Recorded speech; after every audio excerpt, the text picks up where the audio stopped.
તો ગાઈસ કેમ છો મજામાં? તો આજે આપણે જો પેલી રીલ જે મેકી હતી કૂલર રિપેરિંગની, એમાં એક ભાઈનો મેસેજ આવ્યો હતો કે મારે કૂલર રિપેર કરવું છે. તો જો એ ભાઈને આપણે નંબર પણ નાખી દીધો વોટ્સઅપમાં, આપણે એમના ઘરે નીકળી ગયા છીએ કરવા માટે કૂલર.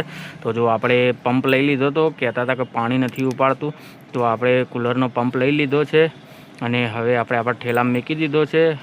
હવે આપણે જઈશું આપણા બાઇક જોડે. તો જો આપણે ઠેલો લઈને નીકળી ગયા, આપણા બાઇક ઉપર મૂકી દીધો ગાઈસ ઠેલો. હવે ચાવી ભરાઈ દઈશું બાઇકમાં અને આપણે હવે સ્ટાર્ટ કરીને નીકળી જઈશું. દલપુરા જવાનું છે, તો આપણે નીકળી ગયા છીએ દલપુરા જવા માટે ગાઈસ.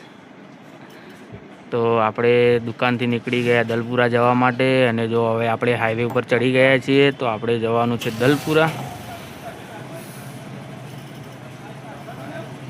તો આપણે ફાઇનલી ગોઠાળા પહોંચ્યા છીએ અત્યારે ગાઈસ.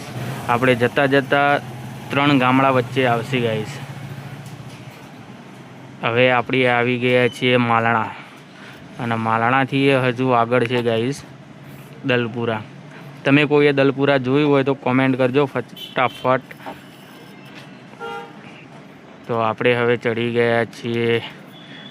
તો જો એક આ રસ્તો ઉપરવાળો રહ્યો એ રંગપુર ગામમાં જઈને આ બાયપાસ નીકળે છે રોડ, ડાયરેક્ટ ઘોરાડ નીકળે છે આ રોડ.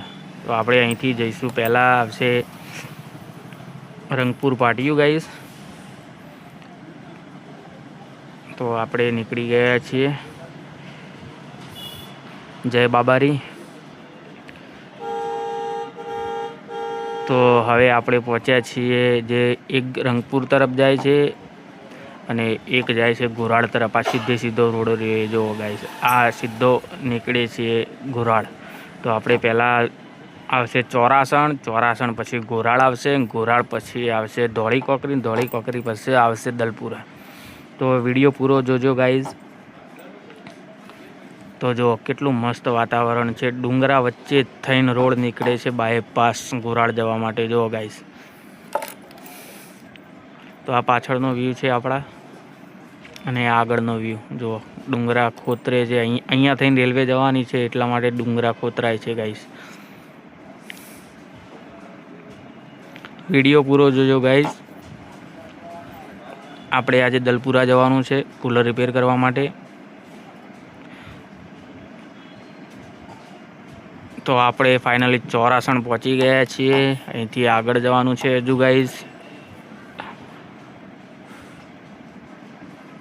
તો હવે આપણે પહોંચી ગયા છીએ ઘોરાડ બસ સ્ટેન્ડ.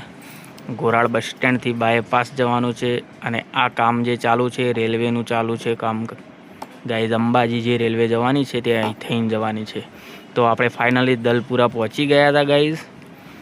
આપણે ગ્રાહકને ફોન કર્યો હતો તો એ કહેતા હતા કે સામે રસ્તો પડે ત્યાં થઈને સીધા આવી જાઓ. તો આપણે રસ્તા ઉપર નીકળી ગયા છીએ ગાઈઝ. તો અહીંથી આપણે જઈશું સીધા.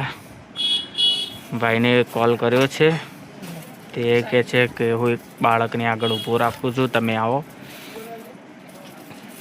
તો જો આપણા ભાઈ બેઠી ગયા છે, એમના ઘરે જવાનું છે છોકરાના. તો ચાલો આપણે જઈશું એમના ઘરે. તો જો ગામડામાં કેટલું મસ્ત વાતાવરણ છે. જો હું તમને છેલ્લે એક વ્યૂ પણ બતાવીશ મસ્ત ગાઈઝ.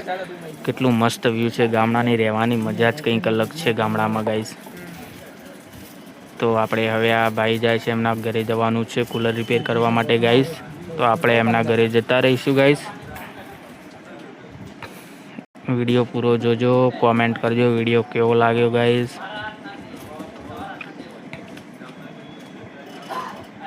તો જો આ કૂલર છે એમાં પાણી નથી ઉપાડતું. તો આ પંપ છે જો સેલો ટેપ કેટલી બધી મારી છે, ફેવિકિકે મારી દીધી છે. આપણે કાપવું પડશે બધું સેલો ટેપ અને જોઈ નીકાળવો પડશે. અવાજ તો કરે છે પણ ફરતો નથી ગાઈસ. જોમ થઈ ગયો છે એકદમ. ફેવિકિક મારી એના લીધે થઈ ગયો છે શું છે. તો જો આપણે ખોલી નાખ્યો પણ અહીંથી મૂઢિયામાંથી તૂટી ગયો છે પંપ. તો જો હવે આપણે કાપી નાખ્યો વાયર. તો હવે પહેલાં ચેક કરી લઈશું ડાયરેક્ટ. તો જો ડાયરેક્ટ ચેક કરીએ તો આ ચકડું ફરતું નથી, જો જોમ છે. જો ફરે છે, નથી ફરતું ને, ધીમે ધીમે ધીમે ધીમે ફરે છે ગાઈસ. તો આ પંપ ફેલ છે. હવે હું તમને નવા પંપ બતાવું તો જો કેવો ફરે છે, જો કમ્પ્લીટ ફરે છે ને ગાઈસ. જો આ ઓકે આપણો પંપ છે. તો હવે નવો પંપ લગાવી દઈશું. તો હવે આ ઓટાવાળો છે તો ઓટા ફિટ કરી દઈશું કમ્પ્લીટ. તો પાઇપ કમ્પ્લીટ ફિટ ઓટા કરી દીધા ગાઈસ, જોઈ લો. ઓકે, તો હવે આપણે પંપ અંદર ફિટ કરી દઈશું કૂલરના અંદર.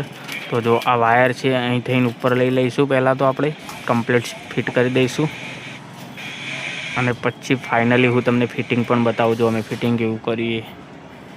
તો જો આ ફાઇનલી પંપ આ ફિટિંગ થઈ ગયો. જો અહીં થઈને ક્યાંય પાણી અડે નહીં એવી રીતે વાયર લઈ લેવાનો. હવે જો આ ભાઈને કીધું કે કૂલરમાં પાણી રેડી દો, કે આપણે ચેક કરી લઈએ. તો પાણી ભાઈ રેડવા માંડ્યા છે. હજુ એક નાખવું પડશે અંદર. તો હવે આપણે આ કૂલર ચાલુ કરીશું. જો ચાલુ થઈ ગયું ગાઈસ. તો પાણી પણ ઉપાડવાનું ચાલુ થઈ ગયું. જો પાણી આવી ગયું. તો જો કમ્પ્લીટ કૂલર ચાલુ થઈ ગયું છે ગાઈસ. કોમેન્ટ કરજો વિડીયો કેવો લાગ્યો અને મારું કામ કેવું લાગ્યું. તો આપણે છેક સતલાસનાથી દલપુરા ગયા હતા ગાઈસ. 30 કિલોમીટર આજુબાજુ થાય દલપુરા સતલાસનાથી, તો પણ આપણે સર્વિસ આપી છે. તો જો અને હવે આ ગામડાનો જે ઇલાકો છે ત્યાંનો દૃશ્ય જો કેટલું મસ્ત સુંદર વાતાવરણ છે. હું ત્યાં ગયો હતો ને એકદમ ઠંડો પવન આવતો હતો અને મજા આવે ગામડામાં રહેવાની.